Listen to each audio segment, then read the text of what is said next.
राज्य सरकारनं अहमदनगरचं नाव आता पुण्यश्लोक अहिल्यादेवी नगर असं करण्याचा राज्य मंत्रिमंडळाचा निर्णय झाला आहे।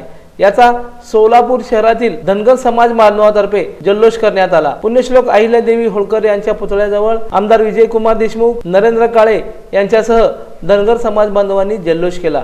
याबाबत त्यांनी सरकारचे आभारी मानले आहेत।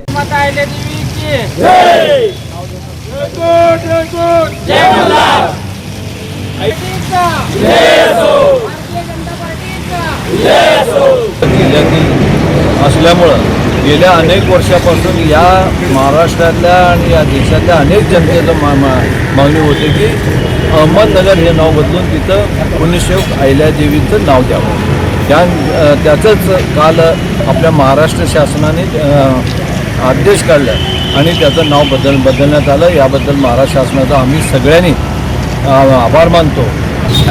पुण्यश्लोक अहिल्यादेवी देवींचं नाव अहमदनगरला देण्यात आलं, त्यासाठी सर्वप्रथम माननीय मुख्यमंत्री एकनाथजी शिंदे, उपमुख्यमंत्री देवेंद्रजी फडणवीस आणि उपमुख्यमंत्री अजितदादा पवार यांचे आभार व्यक्त करतो। कारण अनेक वर्षापासून ही मागणी होती आणि अहमदनगर नाव हे एक गुलामगिरीचं निशाण होतं, ते कुठेतरी मिटवून आज अहिल्यादेवींचं नाव दिल्यामुळं एक चैतन्य निर्माण झाले। त्याचाच एक भाग म्हणून आज आम्ही आनंद उत्सव साजरा करण्यासाठी एकत्रित आलो। लोकदर्शन मराठी चॅनलला सबस्क्राइब करा, बेल बटनला क्लिक करा व लाईक करायला विसरू नका।